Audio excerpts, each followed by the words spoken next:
So in discussing the kind of midfield conundrum that Arsenal have at the moment with the injury problems, we touched on Bukayo Saka quite a bit and the potential of him moving inside into the sort of number 10 position. And one of the things you said, Adam, and I agree with you, is that, this isn't a prime Bukayo Saka at the moment. And maybe that, I guess, reduces the appeal a little bit of putting him into a more central position.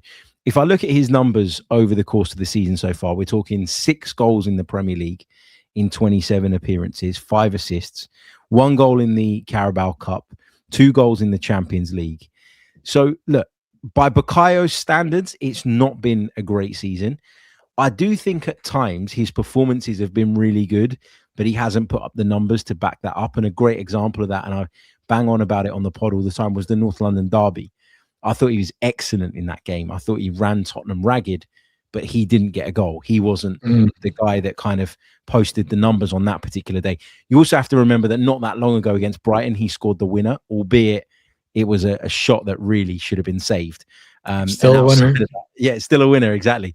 And outside of that, he didn't really impact the game too much. But what do you put Bukayo Saka's current run of form down to? Because we have to be honest about it.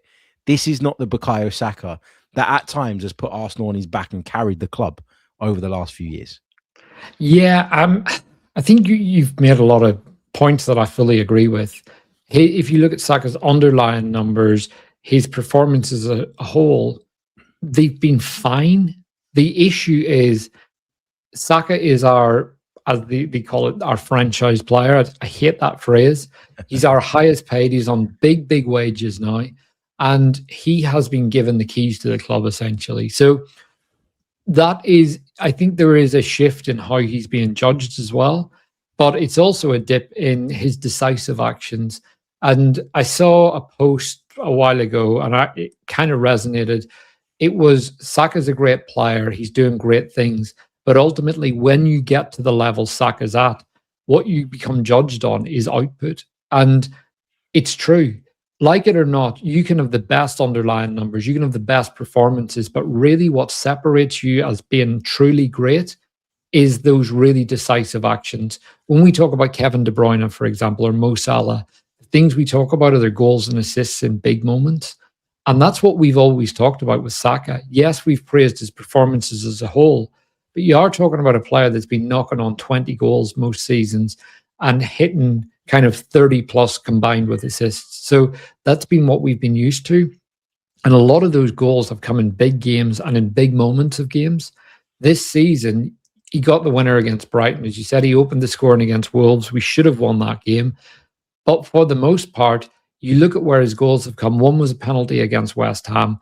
The goal against Brentford late in the game, that was the 92nd minute or whatever it was. And it was the wrong choice, firstly. He's very lucky. And Kelleher pushes that ball over his head and very nearly scoops it off the line as well. So the goals themselves haven't been at key points like we've been used to. So that's what's separating them. The performance level is fine. It's just not decisive. And that's ultimately what we need from him right now. And I also understand and appreciate that when you become the franchise player, as we've said, you do then draw more attention to yourself, right? If you're an opposition manager and you're looking at that Arsenal team, one of the first things you're going to try and figure out is, how do I shut down Bukayo Saka?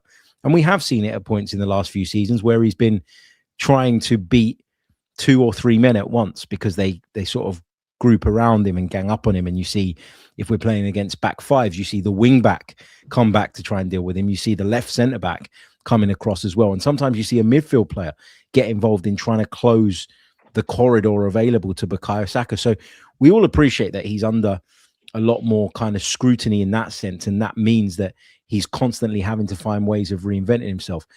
But this season, when I've seen him manage Adam to work it onto his left foot in the right space, I don't feel like the execution's been there.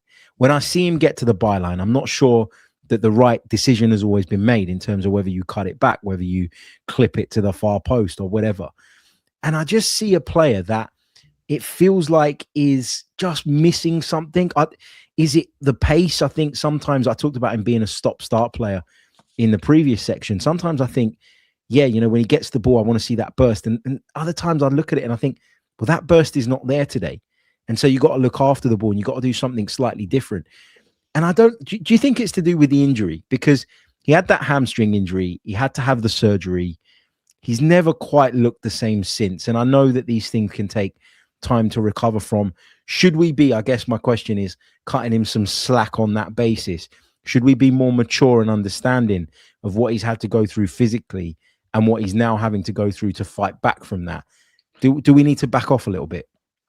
I think there's two sides to this. First, yes, that is definitely a factor. And I know Elliot's talked a lot about this in the Arsenal Vision, that typically when a player has a bad injury, this is across all sports, not just football, the following season, there will be a lag in their performance. And Saka had his injury in the second half of the season. So preseason was very much still part of his, I guess, rehab after playing at a fairly low intensity last year.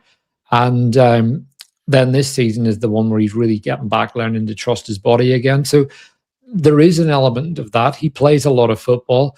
I'm reluctant to say Saka needs to be an interior. Saka is this, Saka's that. Let's see where he's at next season. But at the same time, I do think there's a bit of confidence there. He's been used to hitting these numbers year after year. And I firmly believe that things like ball striking are intrinsically linked to confidence.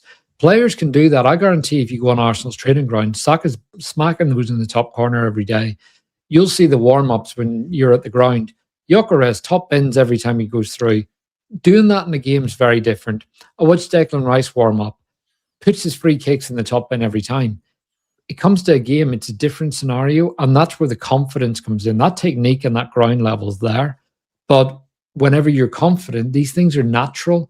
And I think that's what's lacking. I mentioned in one of the previous sections, the out of possession work's becoming instinctive.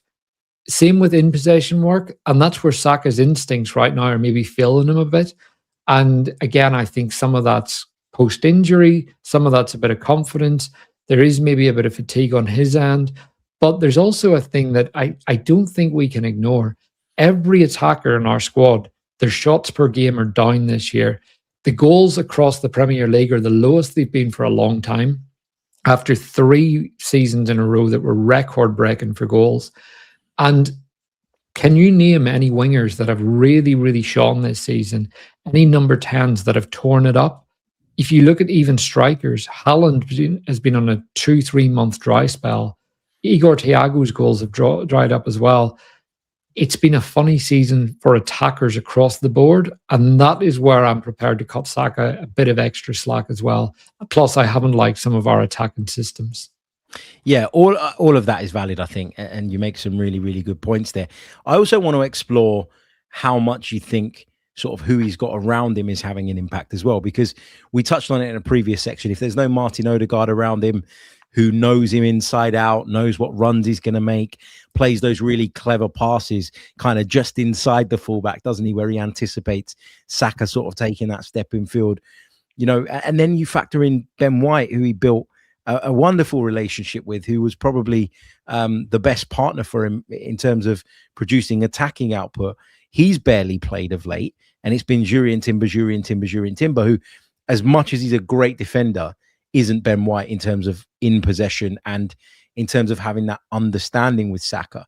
So, you can argue that the environment around him hasn't been one in which he can really succeed. He's been trying to get it together with Eza. He's been trying to get it together with Gyökeres. Sometimes it will be Havertz at centre forward. Sometimes it's been Jesus. Do you think there's a lot in that as well? Yeah, absolutely. I always talk about Ben White. I use a couple of phrases when I'm describing him. First is he serves his winger. I think he plays to optimize his winger, whether it's overlaps, whether it's his passing, whether it's just his position, whether he stands in the hole and just is there to receive, or whether he goes outside to create that bit of space in the interior. The other thing I always talk about Ben White, he's got passing empathy. He passes that ball like he would like to receive it, and he understands how his winger would. And that's something he does really well with Saka. Odegaard, I think, just he just knows Saka. There's times that you look at Odegaard, and I know everyone will point out the runs around him and stuff. Odegaard is very one-footed, but for the most part, I think Odegaard's a very good partner for him. And also someone, I think the bit that's overlooked is that Saka trusts Odegaard. If you listen to interviews, Saka brings him up all the time, how much he loves playing with him. So that's a factor. And the other one is Kai Havertz. Saka plays very well with him. And funny enough, that was our whole right-hand side throughout 23-24 when we were emptying stadiums everywhere we went. So yeah, absolutely. These things do matter. And we've had a lot of chopping and changing this season, which is also why the results have been so impressive. What I would say is that if Bukayo can sort of get it together and just sort of up his level for what remains of the season, this won't be a conversation in a few months' time. 100%. Nobody will care. And I think the thing that gets lost when Arsenal are analysed, and this is probably more so outside of the Arsenal kind of sphere, if you like, when you're talking sort of general punditry and general opinion, we often hear that we're boring. We often hear that we don't play particularly good football, that we're not enjoyable to watch. What's gone under the radar is the sheer volume of changes that we've had to make throughout the season, not just to personnel, but then in terms of our style to A, combat what we're up against, but also B, combat the fact that we're changing personnel. And you want to be able to play to those players' strengths, right? Eza's not the same as Odegaard, but they both play in the same position. That doesn't mean that your game can remain exactly the same. Your game needs to adjust when Eza's in there versus when Odegaard's in there. When Havertz is up front, the demands are different to when Gyökeres is up front. When it's Trossard on the left, a player that's always going to come inside and get on the ball and be a little bit different, it's very different to having the outlet or the runner in behind that Gabriel Martinelli is. I think with the sheer volume of changes that we've had to make over the course of the season, and maybe this is the way that modern football is going to be going forward, and we just have to accept that. The fact that we are where we are, having been without our captain for such a long time, having been without so many key players over the course of the season for significant periods, actually, that shows that we are adaptable. And so maybe, and this is a nice place to kind of wrap up the pod, Adam, maybe as Arsenal fans, we have to be a bit more trusting of our team's ability to adapt and to adjust and to take on whatever challenges come our way. You know, we lost the cup final on Sunday. That was only our 4th defeat of the season. If you look at the 3 defeats prior, we went on long unbeaten runs after every single one. This team has shown us that they can respond. And maybe it's time, and I know I'm contradicting everything that we've just said on this podcast, but maybe it's time we just sit back and say, they'll figure it out. Let them get on with it. Yeah, and then there's an element of that. There is an element of it will work out. It's worked out all season, and I'm not prepared to blow anything up right now. I think there's frustration that we've all got, but there's also bits where you look at this team and you think, right, we drew at Wolves, we went on and we won 4 games in the Prem on the bounce, and those kind of results. We went on a very, very good run after drawing at Wolves. If you look at the games before that, I think it was underestimated. We had won at Sunderland and beat Sunderland at home, beat Wolves or Leeds away, but we didn't have any real momentum around that time. We dropped points throughout January and everything. So really, after Wolves, this is the point where our forms really picked up, and that result against City came very much as a blow. So I do think this team has responded very well.